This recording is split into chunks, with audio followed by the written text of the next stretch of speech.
your bodies, that's easy. We train your mind. Welcome to the First and Goal podcast. You have now entered the set. And I'm your host, Coach Ken Blocker. And today's guest is University of Akron's former quarterback, Tommy Woodson, a.k.a. the Sheriff.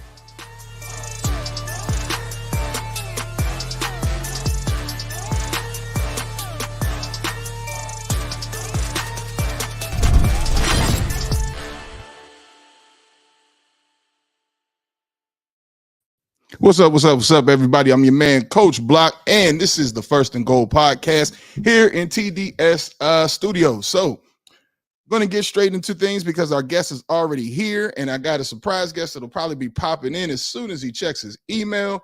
But I don't want anybody to feel some type of way, or I don't want nobody to be confused about what I was trying to say. So, I'm going to say what I was going to say on Facebook. I'm going to say it right here, right now, and I'm going to say it live. Coach Block does not hate on kids. I may not like a coach, and there may be things personally that I may not like about coaches, but as far as children and as far as teams, yeah, there is no hate on me. So yesterday, Roseville High School played Millbrook High School. And it was a big game and a big deal because Millbrook was undefeated. Roseville is coming off of a one loss season season so far. And I said my pick is Roseville. And everybody, oh man, you's a Millbrook hater. You've been a Millbrook hater for years. There's no actual facts of that. Nothing about that is factual. Here's the reason why I picked Roseville. Roseville, up to this point, was just a better battle-tested team. The people who Roseville had played had put them in a position to be more ready for the moment. Hype monster will kill you every single time. The only way you can judge your team is if they've been tested. I picked Roseville because they're more battle-tested. It's not a personal thing. It's my opinion based upon who I seen as a football coach. I don't get into fanfare. That's why I don't watch football games with certain people. It's not offensive. People know coming into my house, like, I don't even want to hear that. I'm not a person that's going to say or listen to you say stuff like Mike Tomlin don't know what he's doing. What? Like, what are we talking about? This dude is in the league. He's taking this time to do his craft. This is his profession, and he's done it well. You sitting on the couch next to me. Shut up. People don't understand the preparation and time that goes into being a solid coach and a good coach and knowing how to coach for the moment. I believe Coach Rackley was ready for that more so than other coaches. Some people can get mad at my opinion. I don't care if you get mad at my opinion, but my opinion on my page is just that, my opinion on my page. It has gotten to a time where in the season where we start to differentiate those who are ready for the next step in playoffs and for those who are just ready to have a good season. You don't play for just a good season. You play to get to the playoffs. So for that being said, some of the teams that had the hype has now learned, there's tiers to winning. Especially here in North Carolina, there's tiers to winning where you know as a coach, or you should know as a coach, to prepare your kids to have to beat certain teams to get through certain places. Like if I want to beat or if I want to go to the playoffs, I know the road goes through, and then you list those schools. It's always that way. Since I've been in North Carolina, I've been here for about 10 years now, it has always been that way. Leesville, you had to go through Leesville. For the longest, you had to go through Wake Forest. Now you got to, Cardinal Gibbons is always there. Why do you think Cardinal Gibbons tries to play other teams outside of the state or outside of the area for their non-conference games? It's to warm up so that they can prepare for playoffs. They're not concerned about their conference because guess what? They expect to win. There's a difference of winning and expecting to win. Our guest that we have coming on later on, he can tell you. He went to a school and had a coach who expected to win. So your preparation and your behavior, not just from the players, but also from the fans, was like, whatever. My high school that I come from, it's called Central Catholic. It's where Dan Marino went to school and some others, a lot of others that played in the league. You expect to win. We didn't celebrate after wins. We were just like Cardinal Gibbons in a way. We walked on 2x2, whooped your ass, walked off 2x2. We didn't celebrate till we got back to the locker room. Because why? You expect to win. Your parents expect to win. So when I see new money means, oh, you feeling winning because now it's hot. Yeah, well then that's why I'm not taking new money against the team that's been battle tested. I just looked at the record. Who played better teams? Who had bigger moments early? Wow. That's it. No different than, I'm just going to call a spade a spade. Somebody sent me a message and said, Enlo's doing what you did, bruh. I said, nah, they ain't. What you mean, nah, they ain't? Well, up until this point, the collective record of the opponents that they have played is 9-24. 2-0-6 teams. Am I happy for the kids? Absolutely. But when we talking man to man, coach to coach, fan to fan, stall me out on that. Like, that's where I say we're adults and we're men, and we could be like, yo, for the kids, we are happy for the kids, but let's not get it confused. So then now what ends up happening is you get it confused. Then you play somebody where it's like, oh, the real boys showed up. And now everybody's like, what happened, coach? It's not what happened, coach. We've been playing out of our league. I promise you. I coached against Coach Rack twice when I was at Enloe. Leesville, when he was at Leesville, they was always ready. We knew coming into the game how we had to play that game. It's just there's tiers to this. And sometimes you get a team that's a mid team that they're playing above their play rate. And that's cool. But don't ever get it twisted if you haven't been tested. That's all I'm saying. And it's no beef. It's not that. I look at football from a coaching perspective. Now, if you want to say fanfare and who I like, I'm going to always root for the underdog because I love to see upsets. That's why I love what college football is right now. Anybody can win any given Saturday. High school football is not like that. Every now and again, you may get some upsets. And there's politics that go into this, man. There's resources that go into this. Like, for example, I don't feel like Cardinal Gibbons should play against the teams that have to follow the rules of the North Carolina State Athletic Association. Why? Because they don't have to follow all the same rules. They can practice at times we can't practice. They can do things that we can't do. So they shouldn't be in there. So then when people say you don't like Cardinal Gibbons, there's a reason why. Because they don't have the same set of rules. So if we're told we can't practice because Cardinal Gibbons is a private school, if they want to have film and do things up, they can do that. And it's not Coach Wright's fault. He just has a different set of rules and things like that. And I'm allowed to say, nah, I don't like that. I don't think that's right. It is what it is. Does it make me a hater? No. I just don't like that. It's my opinion. Just like anything else. But I also am realistic. When I coached my squad, we were not allowed to go too high. Once again, the guests that we have coming in, they're going to tell you that. You don't want to play too high because it's a quick, fast way to drop a squad when something goes wrong. If Coach Kennedy was on, he was my defensive coordinator and assistant head coach. If something bad happens, keep playing. If something good happens, keep playing. He preached it over and over again. We said, even to our fans, calm before the storm. We're not out here talking crazy. Why? Because every single game you got to bring it because every single team is coming to take your throat out. We're not posting nothing crazy. When somebody posted something crazy about us, like, for example, the last time I was coaching and Broughton posted something crazy, we kicked Broughton's ass on TV. Don't post crazy stuff. Don't do that. What? Expect to win. There's a behavior that comes with winning.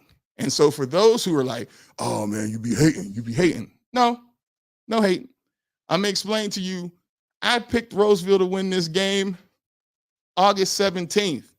I got the tapes. Y'all want to see the tapes? Here go the tapes. August 17th. Bang. Dog, we shut Gibbons down. 0-28 to 3, McKenzie effect. Dog, we can't be fucked with. If we handle our business, D-line went crazy tonight. We legitimately win states this year, man, with a team full of freshmen and sophomores. I gave a one-word answer to all that. Roseville. Roseville. That was August 17th at 8:39 p.m. So what are we talking about? August 17th. Oh, we gonna and then look, once again, we gonna tear their ass up, bro. Okay.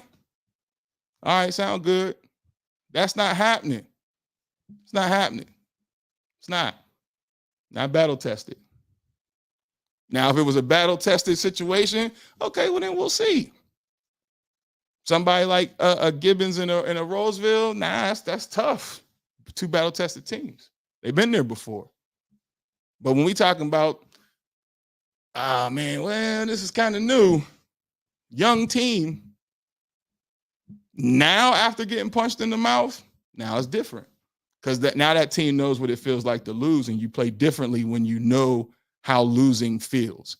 When you know how it feels to take that loss, everybody from coaches to players, everybody takes it differently once you get punched in the mouth, and especially when you get punched in the mouth and you wasn't expecting it. Now, it's going to be a different team. I had a very good friend and a very good coach in Pittsburgh tell me winning covers a multitude of sins. What does that mean? When you're winning, you glance over the details. Somebody want to tell me the details that you missed last night? 2 onside kicks recovered by the kicker. That's a detail missed. How does that happen? Because you missed the details. And so then when you're coaching against somebody who's battle tested, what do? They watch the film. Hey, man, they vacate before the ball is kicked. Detail. Let's take a chance. Am I saying something wrong? If I am, tell me in the comment section. If I'm saying something wrong, you can tell me in the comment section. I ain't got no problem with that. Tell me I'm wrong. I'll put it to you like this. I coached with Coach Massey in college. Coach Massey is a former NFL player. He's a dog. When you make it to the league, you immediately just be like, all right, cool, because you played on the highest level that we can make it. He tells me flat out, tells the rest of the staff too, don't give me hypotheticals. What do you see on film? Because if they ain't been doing it, they're not going to do it, because that's not who they are. So for a coach to make the decision to kick 2 onside kicks and get the ball back, something showed up on film. But you know why it showed up on film? Because when you winning, you missed details. Because you're winning. But when you lose, guess what you do with that film? Hours upon hours upon hours prior to the hours upon hours that you already put in. I promise you that. Now, once again, you can get mad at me if you want to. I do this. I've done it. And I've done it on every single level, except the NFL. It's the only level I haven't been on. From youth to college. I've seen it. I've been on both sides. So once again, y'all, you hating. Am I? Who am I hating on? Specifically tell me, who am I hating on? What am I hating about? And for those who said last night, oh, he hated on Millbrook. Did I? Maybe you didn't get the message that I applied for the Millbrook job. Why would I go apply for a place that I hated on? I applied for the job. Why? Because there's talent over there. There's kids over there. Apply for the job. So with that being said, where's the hate? I don't think there's no hate. Now, for my people over there who wanted to throw in or get in my inbox and talk about everything that's happening at Enloe, as if I hate on kids, I always say I'm proud of the kids. My personal riff with their coach has nothing to do with the kids. Nothing. I want to see kids excel. I'm happy it's finally happening. I mean, if y'all want me to take a dig, then here's the dig. I'm happy it's finally happening.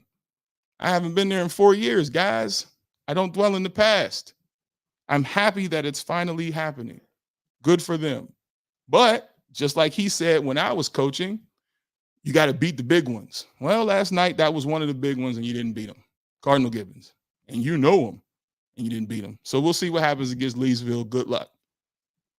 Somebody I want to shoot out before I go into our guest is I want to go into Cornetholders High School. That's where I left last year. Last year at Cornetholders High School, I was on a coaching staff where I literally had one of the worst seasons of coaching I ever had in my life. We were 2-8. Terrible work. But I knew we had talent. I just didn't see that we weren't fostering the talent the way we were supposed to. Now, this is why I tell parents it's important to know who's coaching your kids. The head coach that was there is gone.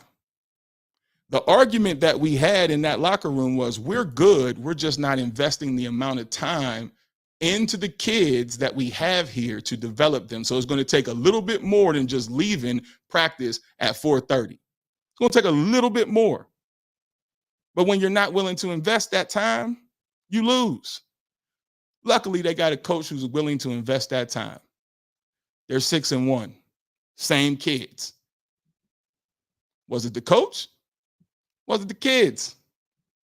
You tell me. I sat in that room with these guys all last year and kept saying, we got the team to be successful. We just got to put in the work. Got the team to be successful. You just got to put in the work. Not used to putting in the work. So when you're not used to putting in the work, what do? You lose. You miss details. It's simple. Winning is hard.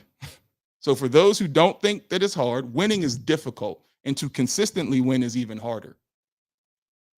And when you're taking a program who has had some dog days and you got to get them out of that, you have to put in the extra work. So you can't leave right at that specific time when practice is supposed to be over. You might have to go and do extra film sessions or find a way to watch some extra films. You're going to have to hold them accountable in the hallways and make sure that they're not getting in trouble. You're going to have to do all the things that you need to do to assure consistent winning. So for those who had posted the picture of Coach Rack sleeping, y'all have no idea what it takes to be in that spot.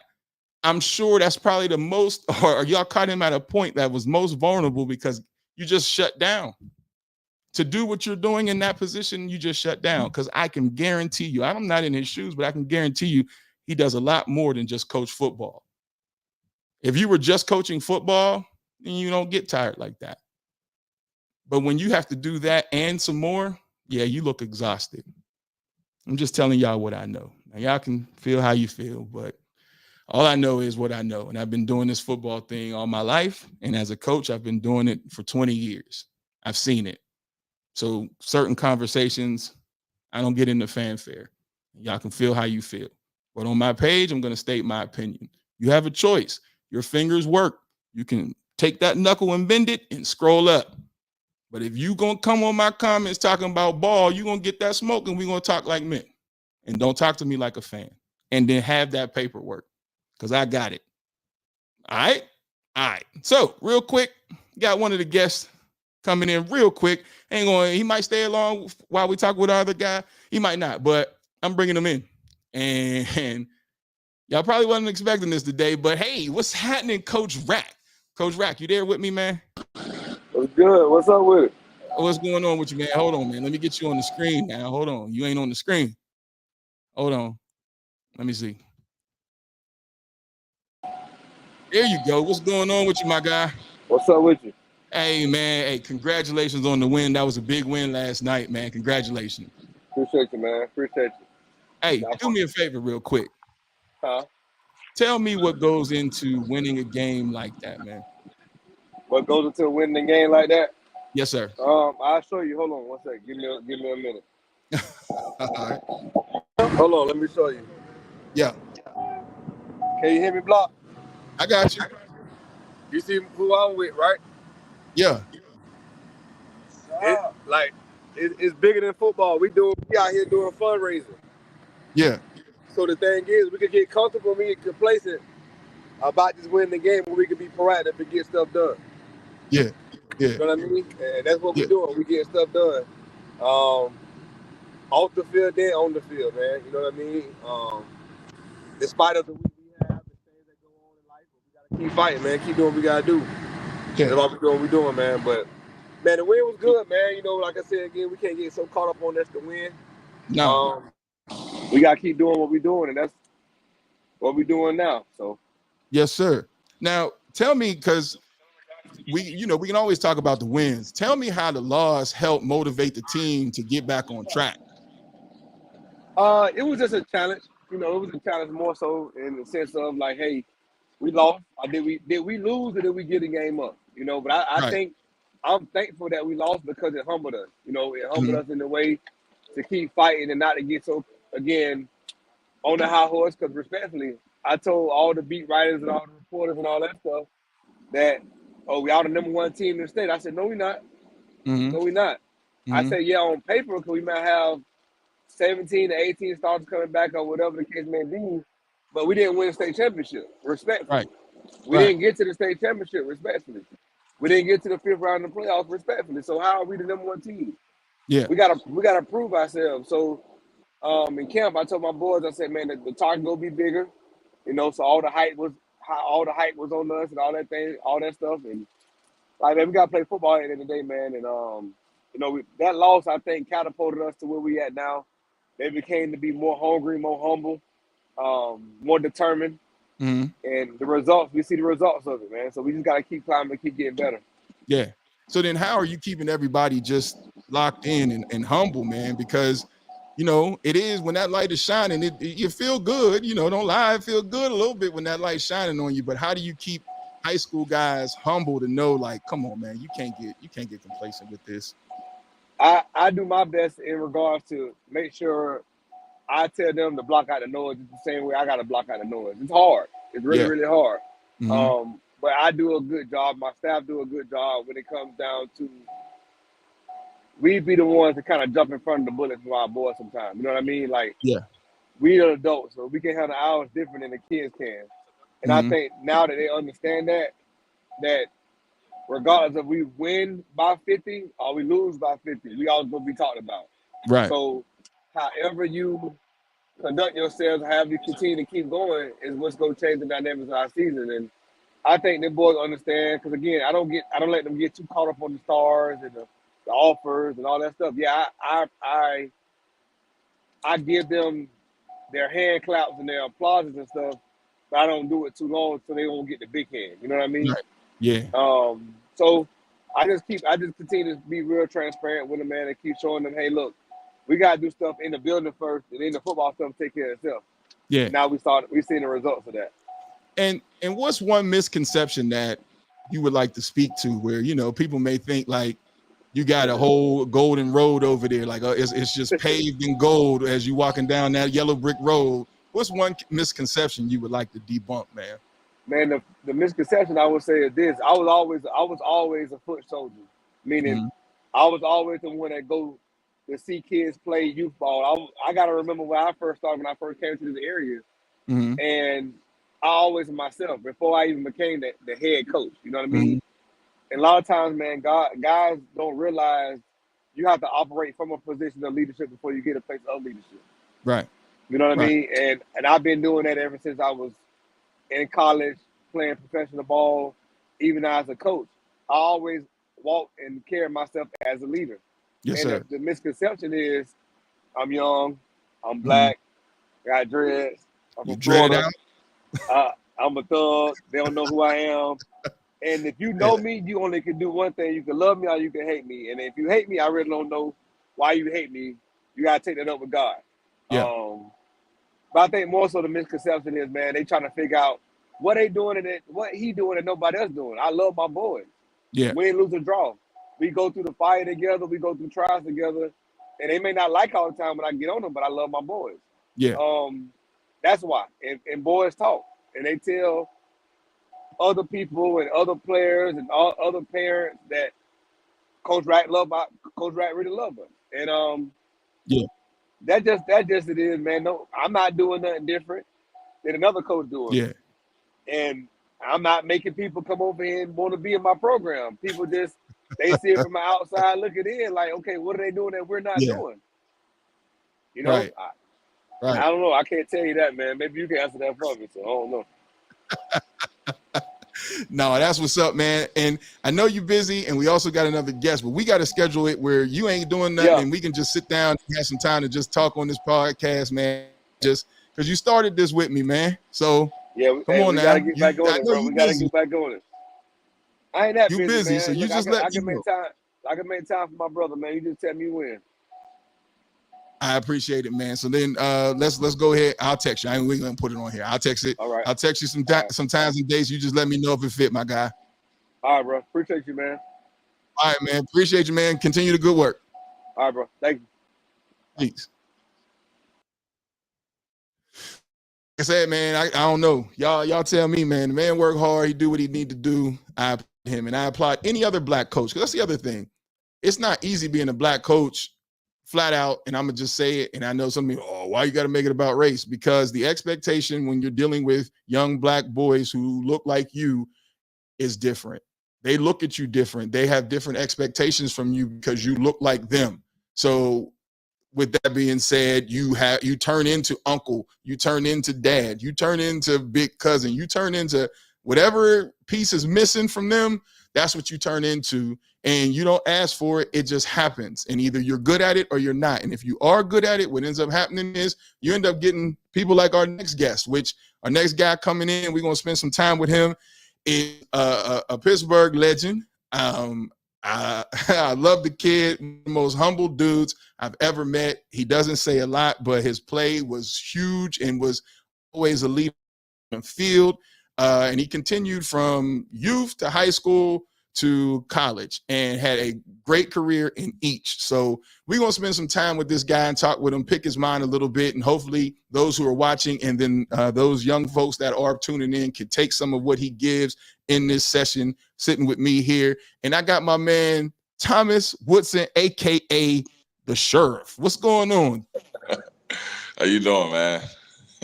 I'm doing good, man. I'm doing good. I had to give you that big ups, man, because first of all, I ain't seen you in the longest, but Yeah. I'm always watching from afar. That's one. But two, there's not too many guys that I could say, like, man, this dude has had a clean slate and done it the right way all the way through.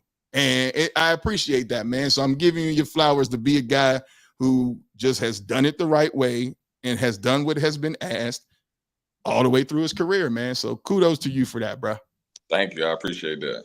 All right. So for those who don't necessarily know who you are, man, tell them who you are, what it is that you do, and where you come from. All right. So as you can see, Thomas Woodson from Pittsburgh, Pennsylvania. Born and raised. Big on Pittsburgh sports in general. We're big on football Yeah. here. It's it's in our blood. It's what we do. Football is everything Yeah. here. We love it.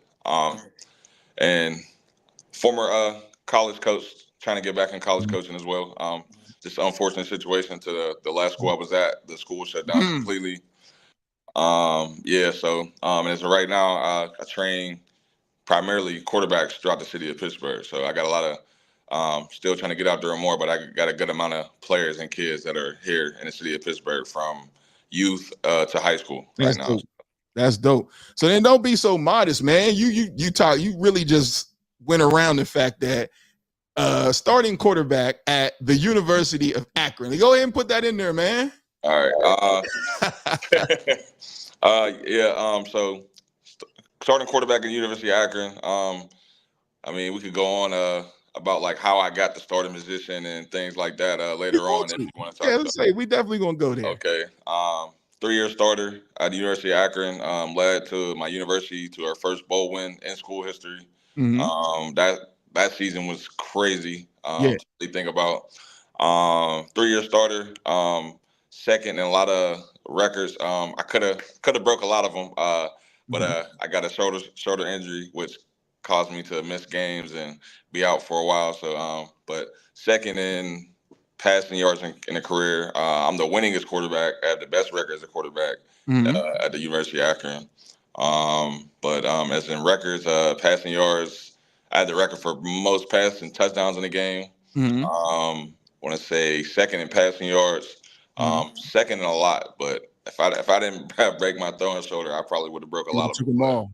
Yeah. So let's get into how we do this. So for those who are just tuning in, and this is the first time you may have watched my podcast, what I do is 4 downs, and what we have is just some topics that we like to discuss. And inside of those topics, we take some twists and turns. But we try to stay inside the lines for those topics. And our goal is to help parents and young athletes get some experience from those who have done it and are in the shoes, or coaching people who are in the shoes that you want to be in. So for our first down question, it's going to be, how should a high school quarterback prepare? So for those who don't know, he attended Gateway High School, and that's where I met Coach. I'm going to call you Coach Woodson. That's where I met Coach Woodson. Yeah. And our coach and both mentor was Terry Smith, who is the assistant head coach of Penn State University. He was on this podcast about 1.5 years ago. So how do you prepare now, knowing what you know now and going through the gauntlet that you went through with Coach Terry? How do you prepare a 9th grader for what they are about to experience on a, we'll say a 4A, 5A, 6A type level? 4A, 5. So are we asking like throughout the week, or just get prepared for the season in the beginning? Like, so I would say like heading into your summer, like that 8th grade transitioning to your 9th grade summer. Man, be all ears. Honestly, be all ears. Ask as many questions as you can. No question is a dumb question. And really, really get under the wing of the guys who did it and who are doing it the right way. Great teams are coached by the players, honestly. So, the locker room, who's a great locker room guy, get under his wing, ask them like what they did, understand and talk and ask questions. Really, really understand people's experiences and see how that can help you as well. Get out, ask questions, get under somebody's wing, and see who the leaders are.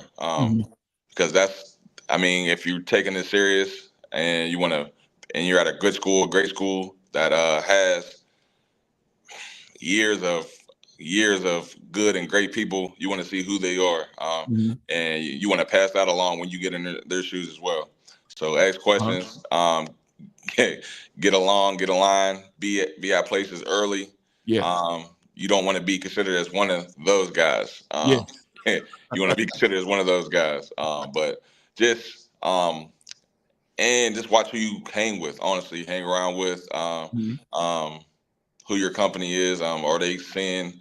Do you see them in your future as well?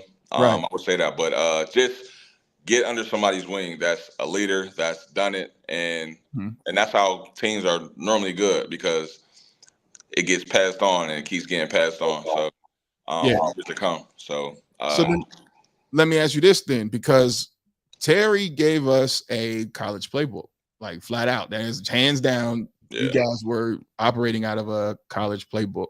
So what would you say about learning? Because I see so many young people have a problem with the learning curve of, they want to be that quarterback, they want to be that guy, but then they're not necessarily spending the time with it. Talk about how you honed your craft with learning the playbook and like film preparation as a young guy. Like I said, just getting out there and ask questions. When you're a young guy, you don't want to be considered annoying or be that problem or be that guy, be that kid. So you never really know unless you really go out and really do things. So, but like, you were there, you would know, but a lot of the guys that Coach Terry surrounded us with great people and great men. Y'all answered every call. Y'all were there. So getting out there, doing more and showing that you want to do this and be involved it's a great thing too, because they could really, really teach you and see how you are. So, but asking questions, getting out there, like me for myself when I was a freshman, I played freshman football Then the next year I went straight to varsity. Mm-hmm. So Yeah.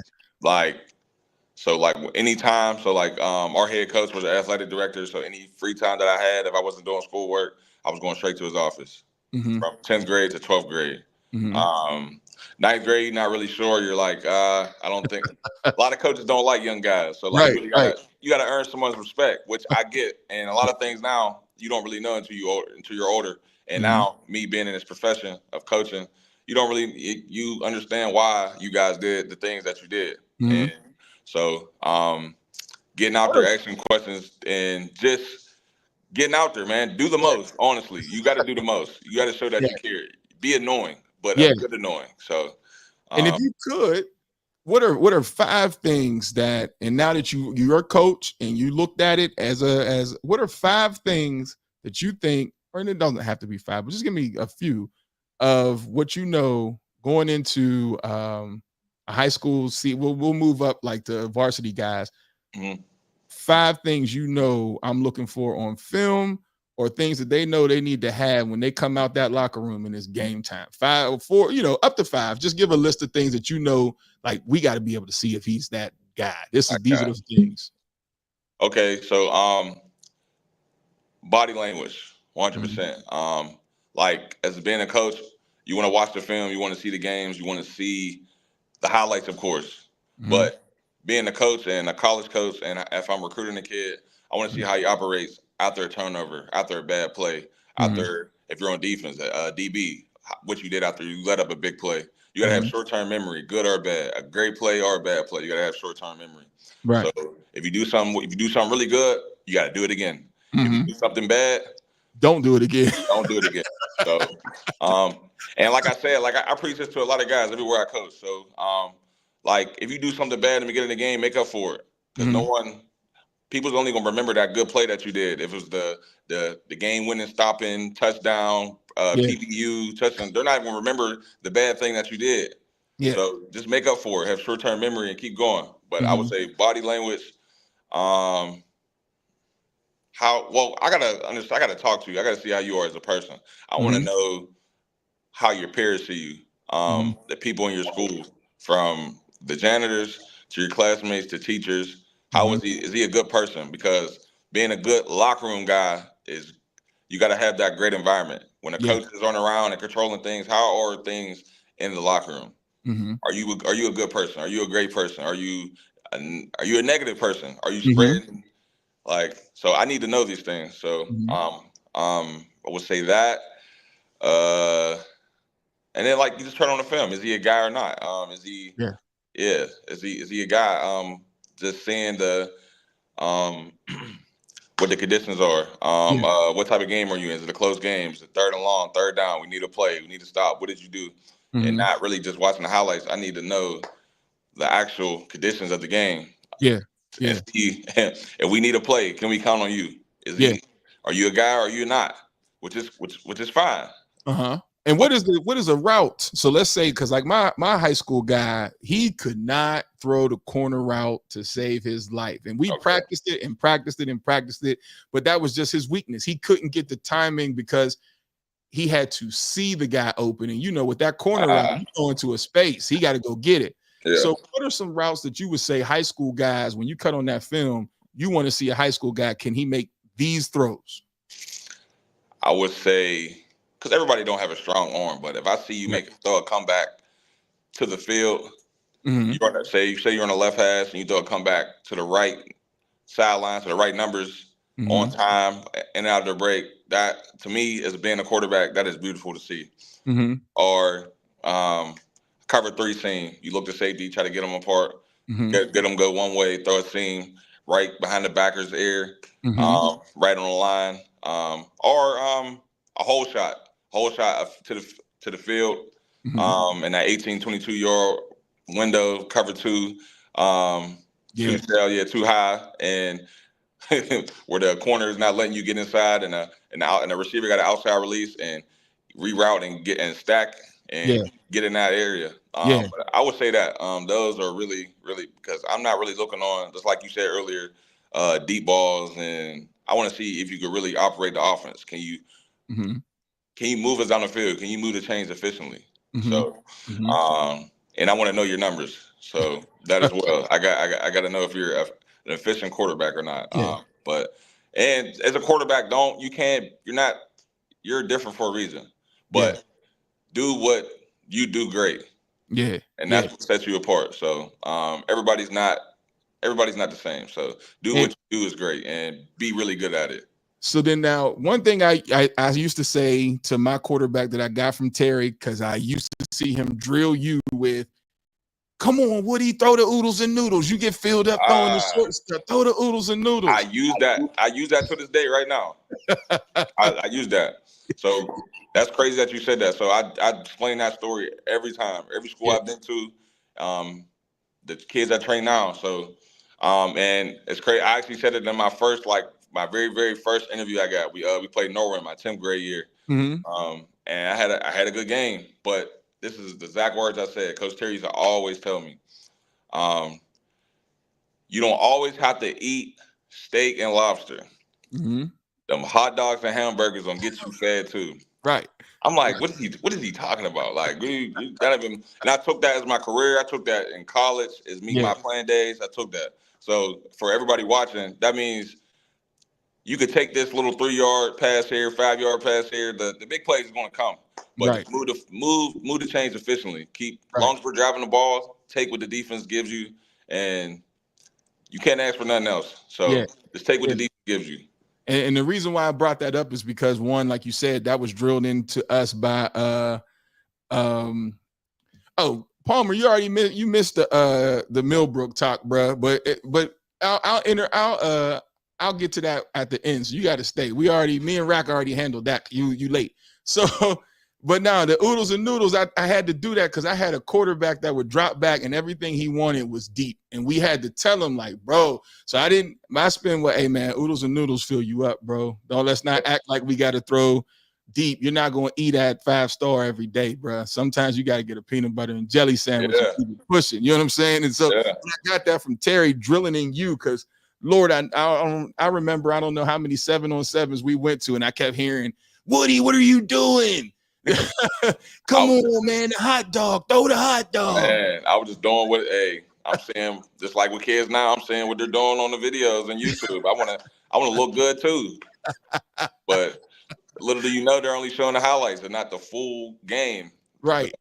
Bet. So look, let's get into the second down, man. The second down series is like, how do you handle the hype? So a lot of what I learned and built in my program came from Coach Smith, because Coach Smith had a good balance of humble and hype.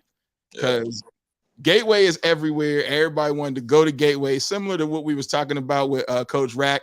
People wanted to come in because he seen how he was loving his players, treating his players. Players looked good. Everybody was Nike down, all that good stuff.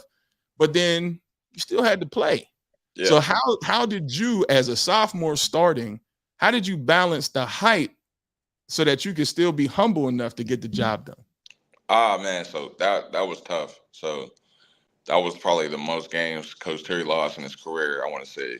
And being a quarterback, I honestly felt like this was all my fault. That was tough. Yeah, that was a rough season, but we had injuries. Our best players were getting hurt as well, and it was just. But I never looked at it like at that. If we're out here, my 10 other guys I got with me, we're gonna go to war, and I expect to win. Right. But handling the hype is not getting too high or getting too low. Honestly, staying level-headed. Because everything could be taken from you like this. So especially with my high school career, me dealing with injuries. My junior year, I broke my shoulder the game before Hines. Right. And we still almost won, but I felt like I always thinking about that. If I never got hurt, we could have won the game, and just things like that. But just never getting too high or too low. Handling the hype, and not really listening to it's good to get that good feedback from your peers and your classmates and everything, but they're not the ones out there putting in the work. You know who's out there. You know who's with you. You know who's next to you. Right. So, it's never getting too high or too low, honestly, Yeah. and being level-headed, and you know where you come from. So Do you think right now there's too much going on with do you think it's too much exposure now? Because like I said, we came from that, and where we play Western PA football, that is a thing. Like, I have never not known it to be that way because Friday Night Lights is all we got. Yeah. But now it's just everywhere. Even guys that are not that good got a hype monster behind them. So do you think it's too much, too saturated now? Yeah, for some. Yes and no. I like the publicity that the kids are getting now, and which is good. I'm all for that. Get out there, get your name known, get as much as you can from this sport, from everything you do. But just like you said, with like it's a bad thing because kids felt like they're here and they made it already, which can stop them and not really being as motivated as they were in the beginning. So that's terrible, honestly. And it's like guys that aren't guys, or they need a cameraman, they need pictures here. It's always about like, I don't like that at all. Like, you gotta, like, to me, it's like you gotta be a guy. Like, you just have to be a guy. So like, and everywhere I go, and I spread that. So and I feel like I learned that at a young age. I learned that from playing from Little League and Wilkinsburg. And when I got to high school to Gateway, it was like, you guys, like, you guys humbled us before anybody. So it was like, you're not who you really think you are. Like, you need to calm down. Like, there's a guy over here and like really telling us, and it's like, all right, like, when you're a kid, it's like, man, coach is hating. Yeah. But as of right now, as being a coach now, I really understand. You're just trying to keep us level-headed, man. Keep working, never being satisfied, man. You gotta have that. You gotta have that thrill of getting better and knowing that I got better today, and not being satisfied, not being like I'm here, like I made it, which you haven't. But it's pros and cons of both, honestly. But so being a quarterback, though, like, so let's say, like, let's go into college. Let's talk a little college ball. Yeah. You in that locker room, and you know how it is. It's a business. They recruiting every year. You know what I mean? So now that you QB1 and you got the job, does a little bit of that hype go in? Like, you know what I'm saying? Like, tell me about the swagger you got to keep, because I'm QB1. This is my squad, and I'm not trying to lose my job. But then there's that fine line of being QB1 and confident and being QB1 and an asshole. So talk about that a little bit. So I feel like how I learned football and the how can I say it? How I learned football and what was instilled with me. I felt like I learned it the correct way, the right way. So from, like I said, from Little League to high school, did it over the top. Honestly, high school was college. Yeah. So when I got to college, I was ready. I was ready, from the learning of the game aspect, how you conduct yourself, the media, everything. I was ready already. So I tried to spread that, because I felt like you guys didn't teach me the wrong way. I'm like, there's no way, like, because I'm seeing guys, we're going to school, we're going to college, we're putting guys in school, and I'm like, I come from a winning program. Everybody that was coaching me at high school, they have a name for themselves and actually did things the right way, the correct way. So I just tried to spread that when I got to college. So, but college, I want to say, being QB1 and everything, like, I was always level-headed just because of how I got to be QB1. Yeah. Because it wasn't easy. It was honestly awful. It was terrible. So, like, I've been through a lot. Let's go into third down, because that'll talk a little bit about that. And so recruiting is not a straight line. So actually, before we get into you actually being at Akron, talk about the road to even get to Akron, of how you ended up there. Oh, man. Like, okay. This still hit a spot for me, man. I'm not gonna lie. But so enter my senior year of high school, that summer, I committed to the University of Arizona.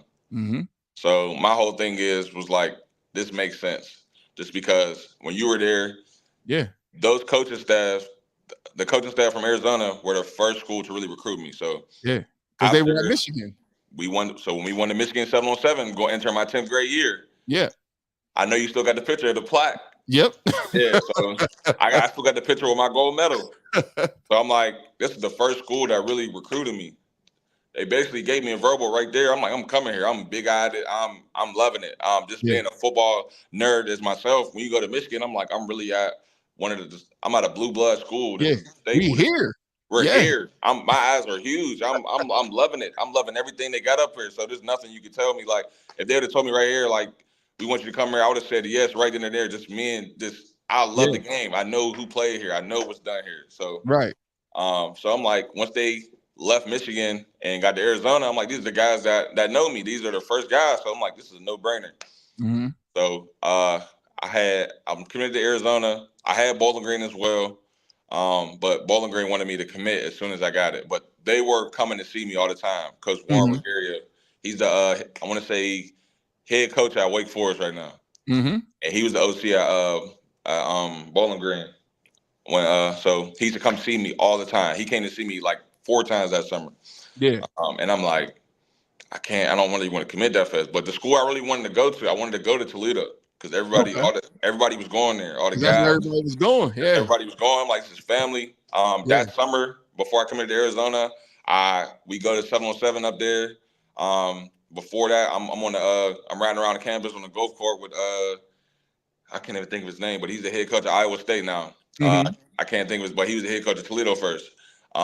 He's driving me around campus in a golf cart. I'm just waiting for it. I'm waiting for him to give me. Yes, I'm coming. Yeah.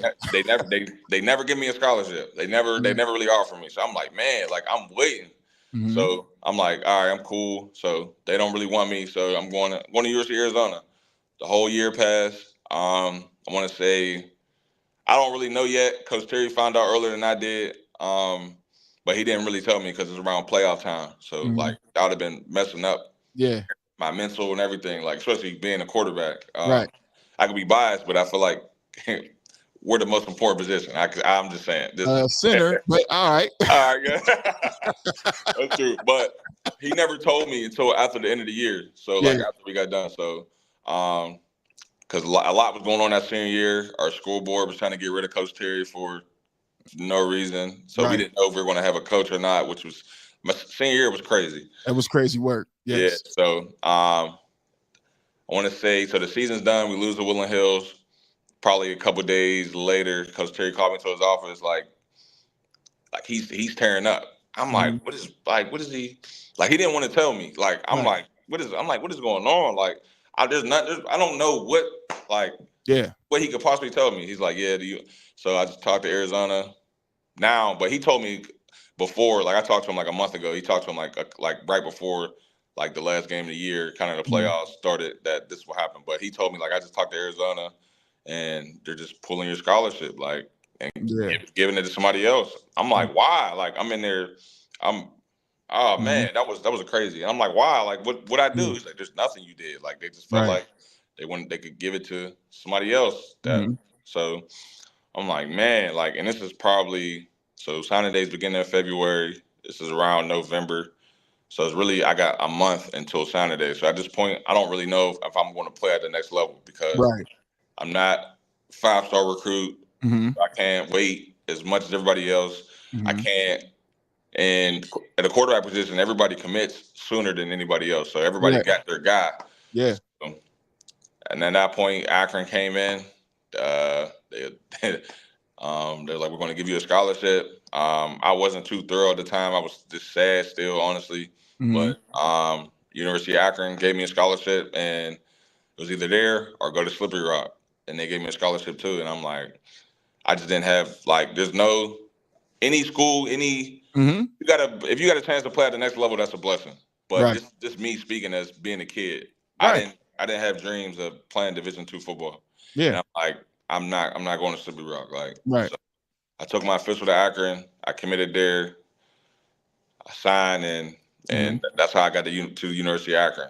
And see, that's your story is one of the reasons why, because a lot of people, you know, here in North Carolina, it's like, oh, he just popped up in North Carolina doing this. And it's like, I try to tell people, now I come from Pittsburgh and years of coaching and working with students and working with people like yourself, where the knowledge that I'm giving these people is because I've seen it firsthand. Because I watched Rich Rod shake your hand at Michigan. And I watched him say, I want you here. And everybody was hyped, like, yo, this is over. Like, he's a Michigan guy. Then when he went to Michigan, it's like, oh, well, he just gonna go wherever he go because he said he was his guy. And to not see that, it's like, yo, I gotta teach people because I'm learning on the fly as a young coach too. Like, now we gotta teach people that you can't fall into these coaches like this because it turns into business. Because it wasn't personal, it's just this is business. Yeah, and I didn't hear from them. I tried to call them. I went straight to voicemail. They could have blocked my number at the time because I wanted to hear from them, and that's what happened. It's a business. Yeah. And so then now when you're at Akron, and like you said, because I have a very similar story, like where my mind was not in it because I wasn't in the place that I wanted to be. Yeah. How did you flip the switch though? Because you had a great career at Akron. So how did you flip the script, realizing that I still got the opportunity and like my recruiting didn't go the way I wanted it to? Honestly, man, that's the most I ever prayed in my life. Being in college, I'm away from home, not too far, but you're still a kid, 2 hours away from home. You're still trying to figure out life, and you're really contemplating that this is really for you. Honestly, I played football my whole life, but you really get to that point, to that stage in your life, and it's like, is this really for me? Is this what I really want to do? Right. Because, like you said, it's a business. So once you get there, they do whatever to get you there, and once you're there, it's like it's on. It's on. It's there. It's like it's on. It's on. It's not. It's the real world now. Like it's life. So and it was tough. So like going into a school, I'm not going to downplay University of Akron, but we're not a football school. Coming from Gateway in high school, like we're a football school. So coming from a football school and entering college, and football is honestly the worst school on campus. So people don't know, my whole first 2 years of college, I didn't wear any football attire on campus. Are you serious? Yeah. I used to wear actual clothes. I used to be fresh to class. I didn't wear no football attire. I didn't want people to know I played football because it was nothing but negativity about the football team with us. And so before I get there, like entering that year, we were 1-11 the year before. So it was just, and we're a soccer school. We're a really great soccer school. Great soccer school. So 1-11. Then we get 5-7. We're still losing, and then before that, we didn't have a winning season since I want to say 2006 or so. At the time. So you're looking at this mountain like, damn, this is where I'm at. This is where I'm at. It's a lot, but I always just say, like, I always try to put, like, there's a lot of people that I know, like the best football players I ever known in my life didn't even reach the next level of college. The best football player I know now, still my life that I saw, he never played college football. Right. So I used to always think about little things like that, like how, I mean, it's not what you wanted, but this is still a blessing, man. Yeah, and you're right, because in our area of Western Pennsylvania, it's so saturated with talent. There's people that, and this is what I try to explain to parents, there's a lot of people that never even get the opportunity to see the next level at all. They're at the crib, like, and it's because either they didn't make the right decision or recruiting didn't go the right way. But it's like, it's and like you said, we're used to that, where it's like going into a program that's not necessarily winning or the equipment ain't the way. You're like, whoa, where I come from, everything A1, like everything's up to par, man. It was huge cultural shock, man. It was crazy. But football was the bottom of the totem pole. Like, we were the worst sport on campus at that time. Yeah, for sure. My first couple of years. So how'd you take dude's position? I didn't really take nobody's position. Honestly didn't really get a chance to really get, like, it was never a battle, honestly. So like entering my redshirt freshman year, my redshirt freshman year, the two older guys, I was third string. So the two older guys, they ended up getting hurt. I started my first game in the middle of the year at Ohio University. I had a great game. We lose that game at the very end. And then the next game we played Ball State. I had a great first half. Second half, I threw 4 interceptions.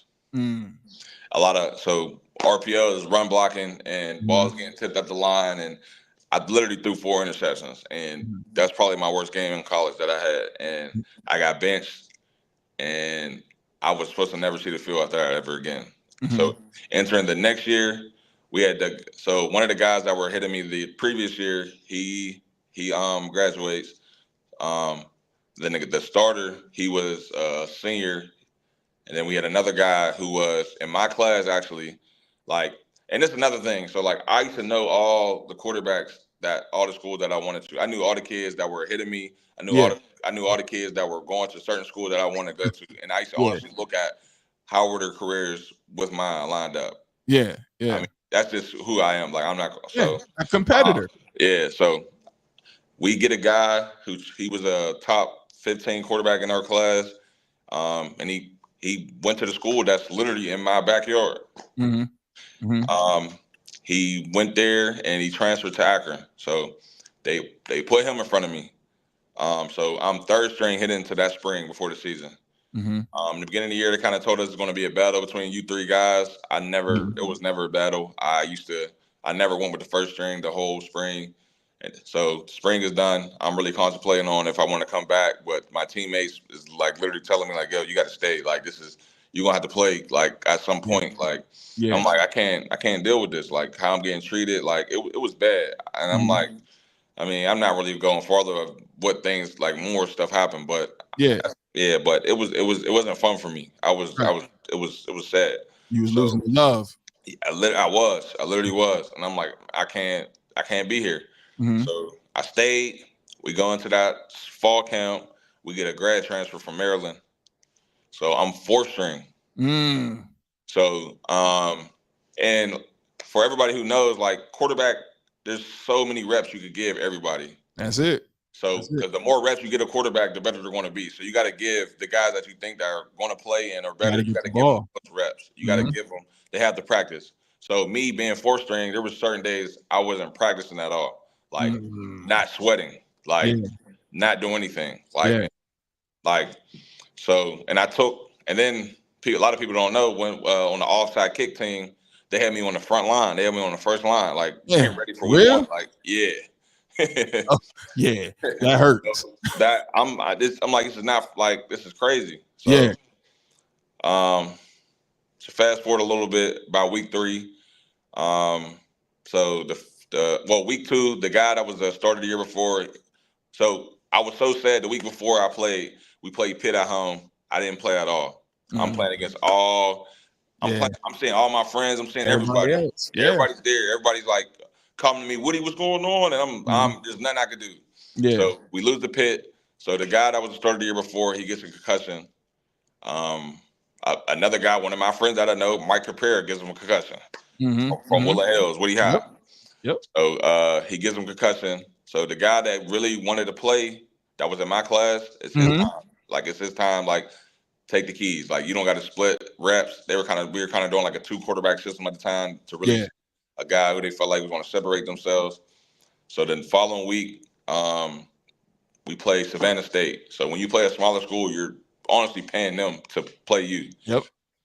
It's a couple minutes before halftime. We're losing 9-7. Mm-hmm. Mm-hmm. Savannah State hasn't won a game in 23 games. Mm-hmm. They put me in. We went 56-9. I never gave the job back. Yeah.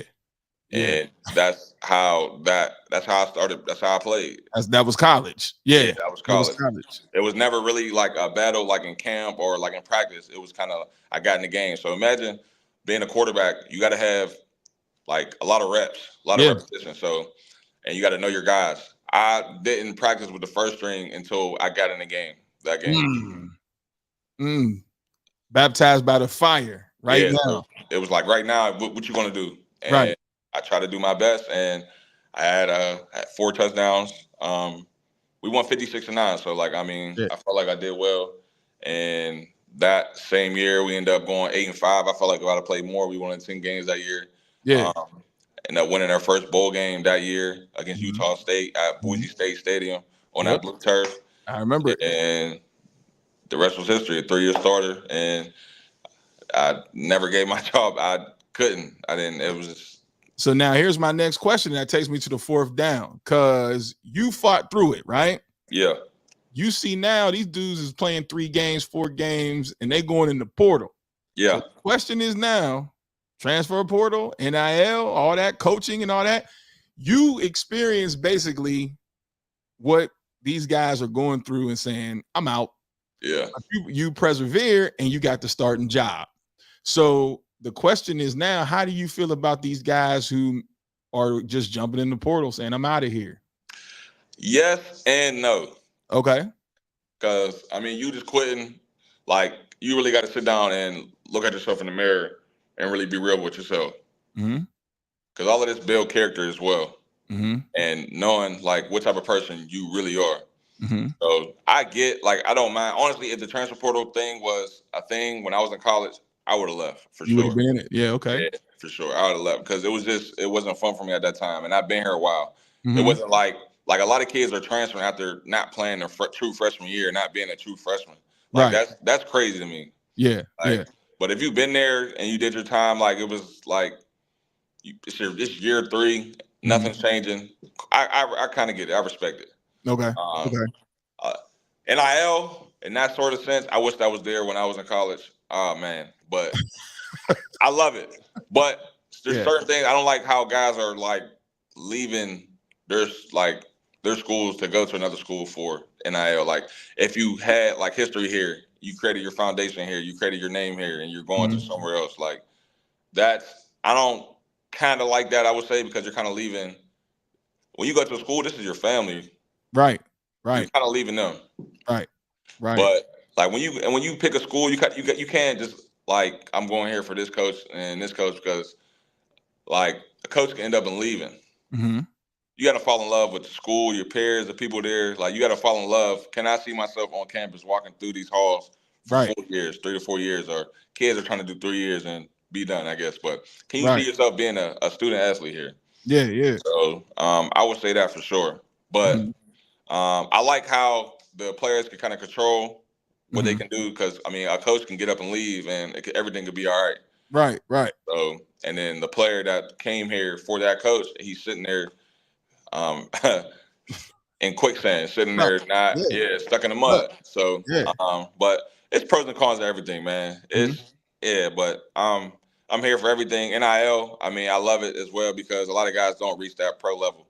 Yeah. What you think about these high school guys? Now, is PA giving them NIL? Because they just ruled for NIL here in North Carolina. I think so. There's certain, I want to say, like, Texas don't get anything at all. I want to say, and I don't think Ohio does either. Okay. Yeah. But I like it, because you never know what can happen. But I don't like how, like, certain guys, there's a lot of guys leaving their schools to go to other states if they're a big-time recruit just to get money. Get that money. Yeah. You're going to get your money regardless if you're a big-time recruit. So, like, I mean, you could wait a couple years. Like, you're right here with your family, your peers, because you never know. Like, when you think about it, if you're a big-time recruit at your school, you're bringing attraction. So once you come here and schools are looking at you, another school could find a guy on your team that you grew up with, your family. This is your brother. They could like him too, and you could bring him along as well. Right. A lot of guys aren't thinking like that. They're just like, oh, I'm not getting paid here. I'm out. So, like, you're going to get there. Yeah, like, if your work ethic's there, you're going to get there. You're going to get what you deserve. What you put in. So and now at coaching, like, because quarterback, the one thing I will say is, if it's good, quarterbacks get the praise, but then if it's bad, quarterbacks are the first one. I don't care who mess up. It's the quarterback's fault. Yeah. So I like to always discuss on this podcast about the mental side of the game, man. How do you handle that? Because I would say the mental conversation is new. When you were coming through, you guys were probably like the tail end of being able to coach hard.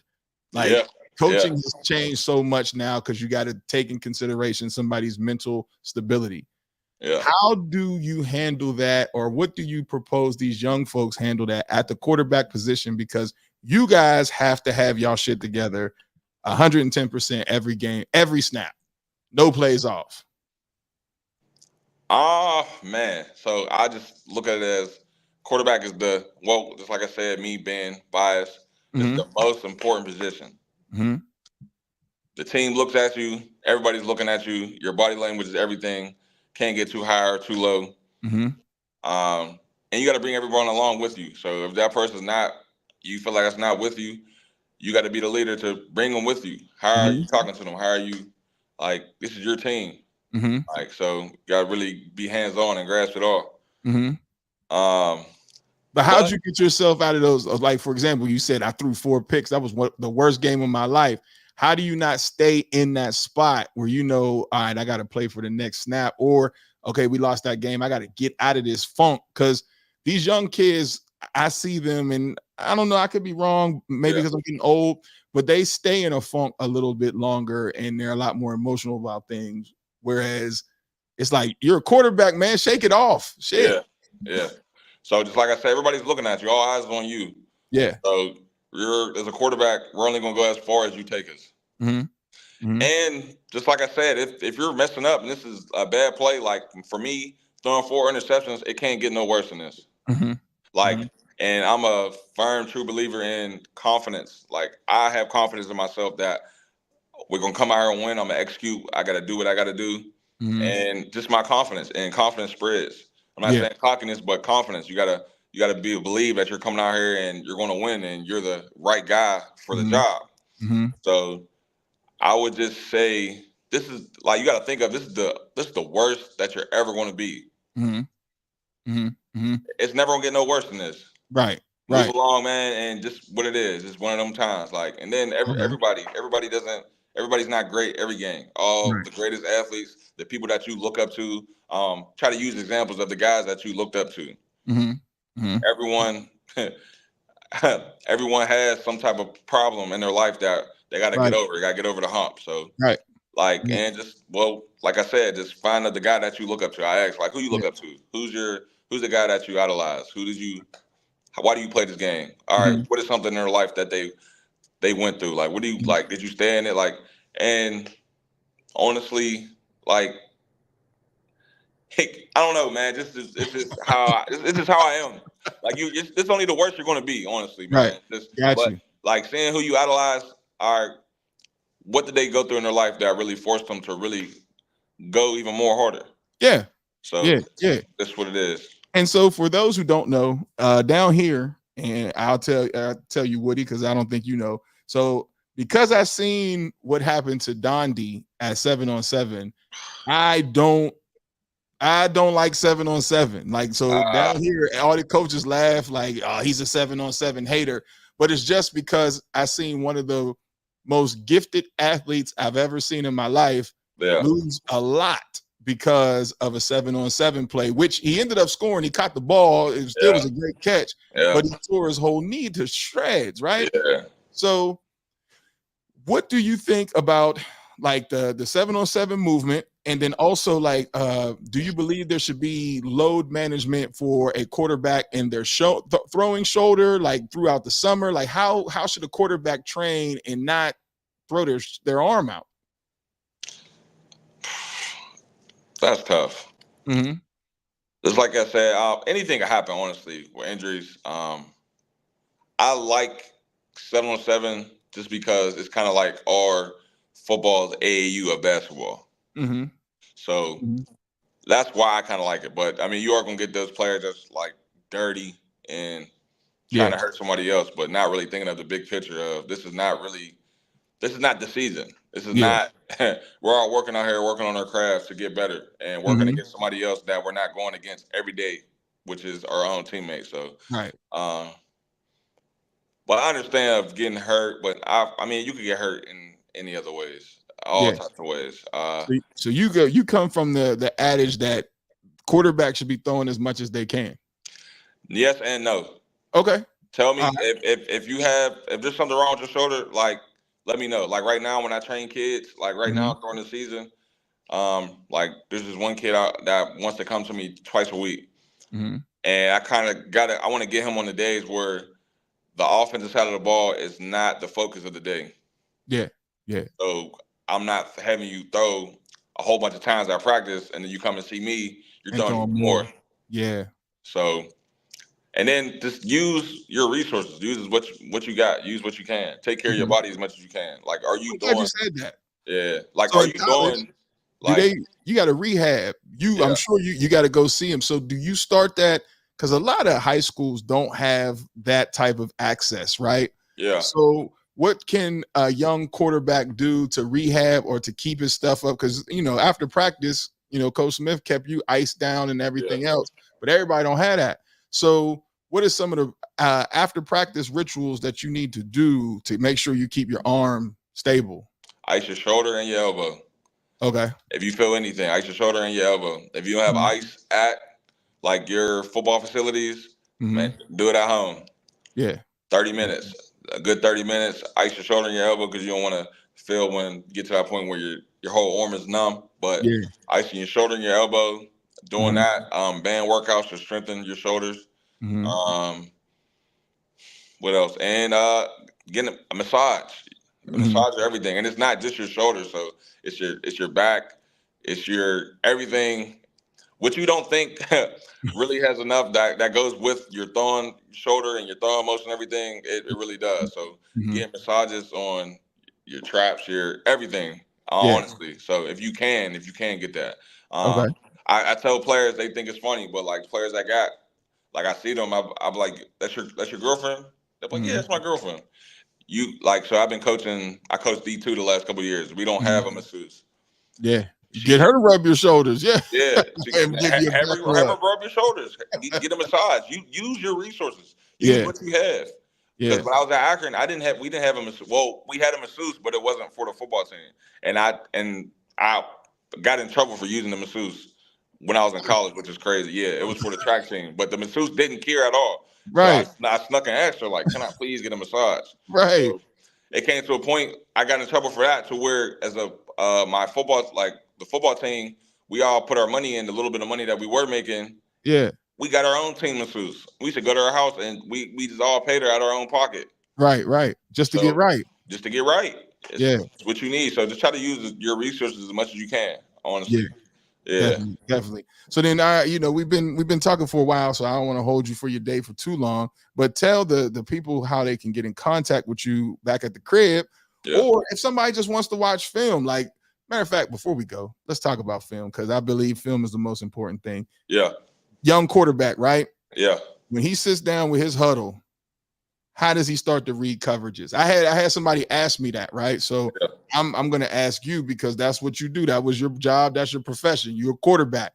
So you're a quarterback. You get the playbook. You know your playbook. You get who you're playing, and now you got huddle, and you sitting in front of your laptop like I'm sitting in front of a laptop right now. Where do I start? Safeties. See the top of the defense. Corners lie, safeties tell the truth. That's everything.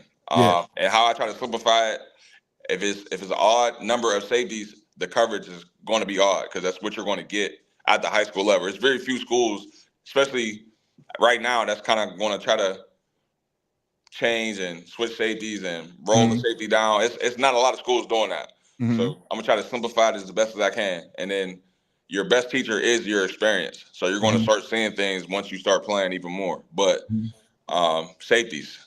Okay. Safeties for sure. So if it's two safeties, it's only going to be an even number of what the coverage is. It's only going to be an even number besides zero. Right. Besides zero. Right. But so for guys that are watching this, like I keep telling y'all, and I preach it time and time again, you spend more time watching film than you do actually playing the game. And there's a reason for it. You need to study your film, because what you see on the film will manifest itself in front of you. And once the two merge, now you're playing football. Yeah. High school, like I said, you like all the coaches from you, Coach Cooley, Coach Davis, Coach Beebe, Coach Terry. Once I got I was ready when I was playing. I was ready. I'm from coverage standpoint. But the only thing that changes is just the speed of the game and process information faster. That's the only thing. And that's gonna come from when you come from 9th grade to junior varsity to high school to college. Like that's going to come. So, but as in figure out coverages, I was ready. I literally was ready. Yeah. And before you get me off here, I want to tell a good story too. When I tell Go ahead. All right, because of you. I tell people this story all the time. Enter my 10th grade year of me, my first year starting. Do you remember what you said to me about how I was throwing? You were patting the ball. Right. And I told you, if you keep patting the ball, corner's going to break on it because you would pat, Right and before I throw the throw, ball. and they, Yep. and a good corner, they're gonna look at my feet. So if I got a quick game, feet, as soon as I pat the ball, You're they going can to take sit on it. They're gonna break on it. I say that all the time. Tendis in. I remember when you were dropping because you were trying to cheat the throw, you would step off of your path to try to get the ball. I'm like, yo, man, why you keep hooking your foot back there? I got big feet. Nah, man, that ain't it. Like, and what he's talking about is like where we come from. Those are the type of details that people were paying attention to because film was always on. So literally, I was standing behind him and I would see him like, yo, why does he pat the ball? All right, let me see. He did it again. Let me see. Did it? So then now I got a rhythm for you. So if I'm coaching against him, I would tell them when you see him pat that ball the third time, it's coming. Break on it. Go get it. And I say that to everybody now. I'm like, try not to pat the ball. A lot of kids patting the ball like it's just second nature. It's just what I do. I'm like, well, like I was the same way, but just try to get yourself ahead. The small details, small things matter because just like you said, the best football players are the ones that watch film the most. Mm-hmm. And they're trying to see. I'm studying you. I'm studying you. I'm trying to see the smallest thing. What's the difference? Yep. Like when I get there, like I ask, like every school I go to, what are you looking at on defense? Mm-hmm. How can you tell if it's a pass or run? Mm-hmm. And I try to help them out. Like, look at that right guard. Look at that right tackle. Mm-hmm. This is how he sets every time on a pass play or a right play or a quarterback. What is he doing before every pass play? Oh, he's rubbing his hand on the towel or his feet is offset a certain way. Like or the receivers, you can tell the receivers how they break the huddle. Right, they're running to the line. But you're right though. Yeah. So and so now because we can talk football and have fun because we did all the stuff for the parents and all that stuff. Now when we talking football and we're talking football, and you're in the room as a coach and y'all cut on film, what's something that you can't stand seeing where you're just like, man, get this film off here, man, get it off. Next. Effort. Mm-hmm. Effort. You can't coach effort, and effort honestly gonna take you a long way more than anything. Mm-hmm. Like we had a certain guy at the last school I was at. There was a guy that was always around the ball. So when we fumbled, he recovered like 6 fumbles in like the first like 4 games of the year. Just because he was just being around the ball. Mm-hmm. He wasn't the greatest athlete. He wasn't the best athlete, but he knew what he was doing. He knew the plays. Mm-hmm. He was a great third down guy. Mm-hmm. So when we needed a play to move the sticks, he's open, mm-hmm. and he was just around the ball. You can't coach effort. It's just effort. I would say effort. You should rub me the wrong way because it's like, do you want to be out here or not? Because there's guys that are itching to be in your position. Right. And you're taking it for granted. So like, and you can honestly like, you got to think like this. You could honestly get hurt the next play, or everything could be taken away from you. So like, love it. And another thing I always say too, I ask a lot of guys from all levels, do you believe in the football gods? Yeah. Because they're real. No. Man, they are real. You got to love this game. You got to respect this game, and it's going to love you. So, have to. So I ask that all the time, like, because I don't want to pull something out of you that's not in you. If you don't believe it or trust what I'm saying, or we don't think the same way, and I'm telling you something, it's like, it rubs me the wrong way. So I agree, and I'm the same way because if you're, I can coach you if you don't. The X's and O's, I can get that. Yeah. But if you ain't giving me effort, then why am I wasting my time? Because what are we out here for? Right. And that's the entitlement that I think a lot of people, young people, get.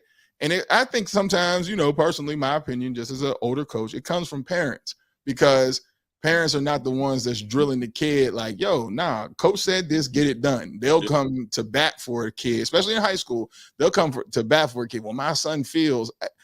Football is not a place for your feelings. Nah, not at all. And like, it's like I said, when you guys, like when you got to college, how was it? Like high school, even when in Little League from Wilkinsburg, I got my feelings hurt at a young age. Yeah. So it was getting me ready for what the World War was. And like your problems, as sad as it sounds, nobody cares about your problems because everybody has problems, including the coaches. But once you come here on these playing grounds, like this is supposed to like alleviate all that pain. This is supposed to be your happiness. This is supposed to be, so keep all that wherever it's at. Keep your problems and whatever you're going on over there. Yeah. When you come here, it's time to work. It's time to really get things together. It's time to work. Because at the end of the day, once again, and I know people get down here probably get tired of me talking about him, but I learned so much in a short period of time from him because Coach Smith didn't let us make excuses. Literally, it is what it is. I used to hate hearing that. It is what it is. It is what it is. What you want? You be like, but Coach, it is what it is. Either you do it or you don't. Like, come on, man. That's man. It is what it is. No explanations, no excuses. I'm trying to think what else. Just like you said with the eating noodles, like I take it from everybody. With patting the ball, and then football is just not the game of football, man. It's life, man. It teaches you discipline. It teaches you family. It teaches you how you're supposed to interact with one another because everybody's different. But man, football goes a long way. It's just not about where we're from. Football. One of the young men, I have an article, maybe I'll send it to you. He was like, when we started winning, when I was coaching, he said, man, Coach Blocker always talks about how it is in Pittsburgh. Well, the reason why I talk about this is because Western Pennsylvania, where we're from, it starts when you are 5, 6 years old. So like when he speaks about an area called Wilkinsburg, there is so much talent in this area that when you get done, it all spreads out. But we're all alumni from that. So I played at Wilkinsburg with the Ollies and the Bees and all that because this is where our grassroots are at. Like, so even though he may go to Gateway and I go to Central, we still feel like we're a part of this fraternity, and you got to answer questions for why you getting your ass kicked out there. Like, even if you go to another school, you're going to get called out. Like, why y'all over there? What? And that's the camaraderie that I think is missing from a lot of these young parents and a lot of these young players, because you'll just transfer your kid because you don't like the situation. And so then now we got this brawn thing going on where we all may come from the same youth program, but when we split, bro, I'm coming at your neck. Yeah. So it's a different culture. Like, and I was trying to explain that down here because it's a little different. Like down here, it's a quarterback's dream because everybody trying to throw the ball, everything's inside zone. Let's rock. Everything's off the inside zone, right?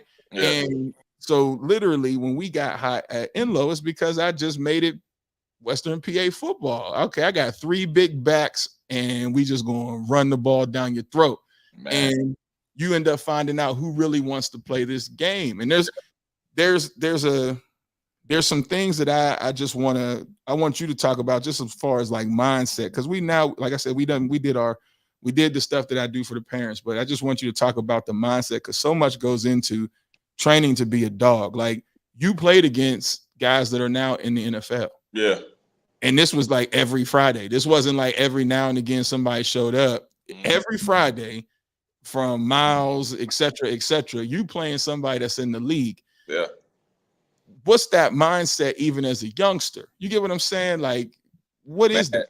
So, I mean, just like I said, with me playing a quarterback position, so like my whole life, I played football. So it's just you're a guy or you're not. Mm-hmm. And to me, I'm not trying to say it be cocky, but I felt like I was a guy. Mm-hmm. If I'm out here, I'm putting the work in, I'm putting the time in. I love this game. I expect great results.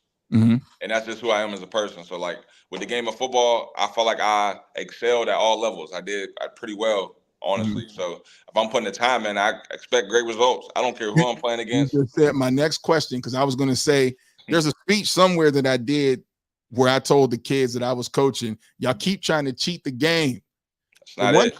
You can't cheat this game, guys. The work, even when you put in the work, it shows. When you don't put in the work, it shows. And I can't say it enough that all of this plays a part. So, you know, even when you have an outside trainer, that doesn't mean that the outside trainer is right, your coach is wrong. All this blends together because this is a truly mentally exhausting sport that is 365 days a year. There's no such thing as an off season at all, especially up here. Like down south, like you guys, like you North Carolina viewers, you kind of get better weather than we do, but we're still doing football activities with snow, hail. Like it didn't matter, and there was no excuses. You had to be there. There's no such thing as voluntarily workouts. Yeah. There's no such thing as voluntarily workouts. There's no Right. it's mandatory. Everything is mandatory. Everything's mandatory. You have to be here. There's no such thing. Let me ask you this: did you take a vacation during the school year, or not even during the football season? Did you take a vacation? The first time I got on a plane was college spring break. Besides football, but first time seeing the beach was college spring break. That was my sophomore year. And that's so like down here, like I have had arguments with parents, like, what do you mean he's going on vacation? We got a season, like, he's going on vacation. Yeah. Because I mean, it's family, and you gotta have everybody as much as you can so they can trust the next person. Right. And if I know you're not here doing these workouts, people are not going to trust you because I can't depend on you. Yeah, yeah. So that's just all it is. But I know there was no such thing. Even in the summer, I'm here. Even in the summer, that I play football. That's what I do. Ain't no football. It's all year round. And like during football season, when football season's over, you get that Christmas break. Yeah. You're coming back the first week of January when you come back from school. So, let's get that lift. Yeah, let's get that lift there. We're doing speed and agility in the gym. We're doing as much in the hallways. The hallways is this small. we're doing something. We're working out here. It was a business. So like I said, like Coach Terry did a great job. I mean, when I got to college, I was ready. Yeah. I was like, without the stuff I thought was normal, when I got to college and seeing people coming in from my class, my freshman class, and they're not used to this, it's like, I thought it was crazy because I'm like, this is not normal for everybody. I'm meeting kids from Florida, from Alabama, Georgia, some like other places. And I'm not going to say everybody because some do come from great programs, but there was a lot of kids coming from all different places. And it's like, this is crazy. And I'm like, this is normal. This is like, what we do. This is what we do. This is normal. Like you didn't do this in high school? No, I didn't do none of that. I promise you, man, and I can't wait till his season is over. My linebacker that is at he's down in Texas, and he was like, yo, I've seen like the first time somebody yelled at a kid at college, he like cried. And I'm thinking like, Coach Block, that's a Tuesday. That's a Tuesday after practice that he's just dog cussing. It's like, man, the worst. I used to, so like we got humbled early. Yeah. We used to literally be for Gateway, for North Carolina viewers, Gateway Gators, Gateway Senior High School here in Pittsburgh. We used to literally be on the field like, oh my gosh, I'm going to get chewed the next morning on film because I did this. Like during the game, like during the game, like we used to be scared of film the next morning. We used to be literally talking like, that's going to be film. Oh no. Oh, I'm going to get chewed. Oh no. Right. Like, film Saturday morning was like, man, you had to man up. You had to really, people used to, I used to dread Saturday morning film. Like, oh man, but I needed it. It got me ready for the next level. It got me ready for life and how things are. But like, that's like I said, you don't really understand things until you get older. Like, I'm thankful for it all. Like I needed that. Like, what QB out here do you think is on the college rank that you think is like that? Like, who are you looking at and you're like, yeah, he all right, he can spin it. Like in college? Yeah. That's a guy that's on the radar, or just anybody, just like, who even if it's somebody that you should be like, Coach, check him out, but like a guy that's on the radar or not? Not. I like Cam Ward. I watched Cam Ward. He's at Miami now, but I watched him at Incarnate World. Okay. He was at Corner World in Texas, which is FCS, to Washington State. Now he's at Miami. Mm-hmm. His composure is crazy. Mm-hmm. He's never too high or too low, and he's so calm in the pocket. Like you see guys with jittery feet, with the mechanics jumping back. He is literally relaxed and chilled. He doesn't get too high or too low, and I love watching his game. Okay. I would say him. Quinn Ewers at Texas is just a natural gunslinger. Like his mechanics and everything, his feet honestly be crazy, and he can just throw the ball like just a flick of the wrist. Yeah, and you can't teach that. Right. I'm liking what Pitt's doing with Eli Holstein. Pitt with that with his situation. Just like we was talking about the transfer portal earlier, like he was at Alabama before. Right. Now he's got Pitt, and he's balling. Crazy. He's balling. He's doing his thing. Who else? I can't wait to see Duke's quarterback Malik Murphy next year, because this is his first year. It's your first year, so you're really seeing who you can really trust in certain situations. You're just getting your feet wet. You're really seeing if you can trust your peers and your guys. So, but from an athletic standpoint, he can do it all. Okay. He's 6'5" with a rocket arm. Like like I watched him. He's from Cali. He went to Sarah, which they got a lot of great players. Like Robert Woods went there. Mhm. Dory Jackson. Like I love football. I know guys from everywhere. I watch from high school to up. So like people be like how do you know this? Like I watch football. Yeah, I'm Like a student. I'm a student. Like I love it. Like Yeah. I'm trying to think who else. Who else would I say? Well, you know what? Because this is a open platform, and there are people who they rewatch it, and the coaches and stuff like that. Yeah. Who in the Berg, as a high school player, would you say coaches need to put an eye on? I got to figure out his name, but Peters Township quarterback. I like his game. I love his game. I got to figure out. He's number 17, Peters Township. Okay. They won Whitfield the last past 2 years. He's looking for a three-peat, and he's probably trying to capitalize with a state title for his last year. Okay. Yeah. Okay. Peters Township quarterback. I like his game. I'm trying to think who else. There's some young guys. Gateway got a young guy. Elvis Kasakis. That's how you say it. He's a freshman, little guy, but he's gonna be good. I can see it. Like you see it in him. Like, he's good. I'm trying to think who else that I really. Who's the kid that and if you are in the comments and you're from Pittsburgh and you know who he is, who's the kid from Penn Hills, number 1? I've been trying to get him on the podcast because I want to also get Pittsburgh kids on as well. I can find his name. I can't think of his name, but he plays running back. He does everything for Penn Hills. Yeah. Like for those that don't know, Penn Hills is the school that Aaron Donald came from. Yeah, and they got a lot of pros there too. Aaron Donald, Trayvon Hester, which I grew up with him in Wilkinsburg. And just like you said earlier, a lot of people come from the same places. And when we get to high school, we go to different places. Yeah. I gotta get Hess on here too. Hess.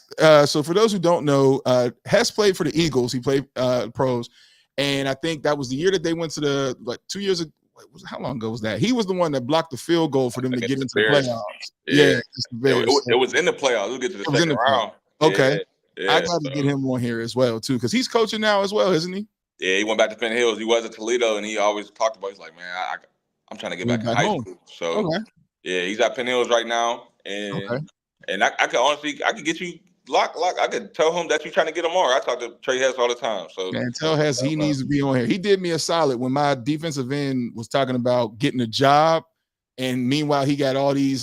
He was top 300 on ESPN and had all these recruits. He's like, Coach, I got to get a job. I'm like, you got to get a job. Football's your job. So I called Hess like, Hess, you got to talk to him. And you know how Hester talks real slow. He was like, who is it? I said, it's my DN. He's like, all right, put me on speaker. I'm trying to get a job, man. You might as well just quit. My man just looked at the phone like, what? Like, and so these guys, the same thing when I had for those who are in North Carolina who remember the gentleman we had on who got injured, and Aaron Donald gave him a call, and Aaron Donald helped motivate him as well. Like it's a network and it's a family, and I want that down here, because when I tell you the one thing, T. Woody, when you talk about coaching, I have never seen as many black coaches down like it is down here. Like getting a job as a head coach, an OC, any of that stuff down here is not hard as long as you got the resume, because you can go into the HBCU world, you can go into the high school world. It's not like it is at home, because people die in their positions at home. It's real tough. But down here, but the one thing that is different is it's not necessarily a fraternity. Everybody's very segregated, where it's a fraternity back at home. Football goes a long way, man. That's what I kind of tell even the kids. So I like being a coach is because when I was I'm very big on, I kind of go by this quote, just being the person that you needed when you were younger. So I am hands-on with letting you know the real and the truth. I'm a young black kid just like you. Yeah. I know how people think, I know how people are, and it's my job to get you ready for the real world. Right. And that's I'm really, really, really that's important to me. I got to get you ready. So, and football's a fraternity, like you said. So if I can't, if we made a connection or anything, and if I can't call this person, then you did it the wrong way. Right. Right. So, absolutely. Just right now, football fraternity, you're all in North Carolina. Right. Right. We right here right now. And we talking like we right down the street. Right. So football goes a long way, man. Yeah. It's family. teaches you discipline in life, not just in the game of football. And it teaches you how to interact with people from all different places and everybody has this one common thing, which is football, but it teaches you how to interact with one another because you'll meet someone that's from a totally different place from you. But once you're here on this game and this football and this playing ground, you get he's similar. We are the same people. Right. Like, he's just like me. But a lot of people are not thinking like that just because someone comes from a different place. But you get to learn that once you go through these phases, and football teaches you all of that. Because I gotta trust this dude, even though I may not even like him. Once we get out here, I gotta trust him. And so that locker room is imperative. And like you said, it's a fraternity that I think these young guys don't get the opportunity to get the fullest of their relationship because everything is about self and how much money can I make, how much NIL can I get, and you miss out on the opportunity of really just knowing that I'm in the grind with these dudes. Like, it may not be about the money right now. It's just about getting our name out here collectively as a whole. And I think the coaches who can do that with the team, your squad's going to go as far as you want them to go. Because I do feel as that element is missing because it's hard to hold a dude accountable who's only looking out for himself. He ain't thinking about the team in the first place. Right. And just like I said, you got to reach out and really trust the guy next to you because, like, football goes a long way. So when you guys are both away from the game, this guy could be the next president at this company. This is the next A&R at a record label. This is the next, like, you never know who you might meet. You never know who you might know. So, man, get out there and talk to everybody. And that's another thing I used to do when I was a quarterback at Akron. I used to talk to, if I see a kid by themselves, once I felt comfortable with that being my role. Yeah. This is supposed to be your family away from home. So I'm going to make you feel comfortable here. And a lot of guys felt like just because I was the quarterback, like, oh, he can't talk to them. Like, I'm like, this is not a movie. Like, we're here together. We're grinding together. Right. This is not High School Musical. Like, you should be able to come and talk to me. You should be able to come sit with me at lunch when we go to the school caf. Like we're in this together. Like we're grinding together. Summer workouts, winter workouts. Like, we're here together. We're all away from our family. So like, when we come here, this is supposed to be family at home, away from home. So like, I ain't gonna lie, man. I miss y'all dudes, man. And I love the people down here, but I miss y'all because home is different when it comes down to ball. Our mindset is a lot different. Now, hoops down here is the way basketball is like football back at home. Oh, I know that. I'm already knowing. Yeah, down here now, basketball, AAU circuit, and the teams and the squads, they clicked up. Football down here has a long way to go, at least on our side. Now, Charlotte's side is a lot different because I ain't gonna lie, I had to call Coach Smith when I found out he was at Charlotte and didn't come to Raleigh. I'm like, yo, man, what you in Charlotte and you ain't come holler at me? He's like, you know how it is. I'm in and out, man. You know how Coach talk. I gotta be in and out, man. But nah, for real though, what I would like to do, and I'm putting it out here so people can hold me accountable. Hey, Woody, man, if you got young guys, players, any of that stuff, high school or whatever that you want to use this platform for, and we can just link up together and just get some guys from the Berg on here to interview and talk to, please, man, let's do it together. I'm cool. Hey, I'm cool with it, man. I'm with it. Bet, man. So it was great talking to you, man. And please, like I said, hit me up. Like, if we can get 3 guys within the next 2-3 weeks or so, let me know and we'll put them on. For sure, and I'm gonna talk to Hess for you too. I'm gonna let him know. Hess, man, this ain't even a question. Yes, he better get on here. You don't got a choice. Get on here. Right, my man. I appreciate you, man. And for those watching, thank you for tuning in. Once again, this is Tommy Gunn. Tommy, tell everybody how they can get with the sheriff, man. You can contact me on pretty much everything at Woody Way 325 on here. It's kind of like my business accounts, Instagram, Twitter, and just how things are and how the days are now. I just made a TikTok just because kids are on TikTok heavy. So my name is the same on everything, and even Facebook, Woody Way as well. So you guys can reach out to me all on all platforms, pretty much. Twitter as well, on here as well. And Sheriff Woody 413 on Instagram, Sheriff Woody 13 on Twitter, but Woody Way 325 is pretty much my business accounts for on all platforms, so you can reach out to me on there as well. Bet, man. I appreciate your time, and this won't be the last time that we do it. And I'll talk to you soon. And everybody else, man, I'll see y'all next week. We're going to have three North Carolina guys on the high school highlight, and Coach Ed Brooks will be back again. So see y'all next week. Watch the replay on YouTube. I got First and Goal 365, or you can just watch it on Coach Ken Blocker's YouTube, or you can go to First and Goal 365 on Instagram or Coach Block on Facebook. So it'll be playing there and it'll last there forever. So with that being said, peace. Enjoy football today, man. Talk to y'all later. Sure. Peace. Have a good one. All right.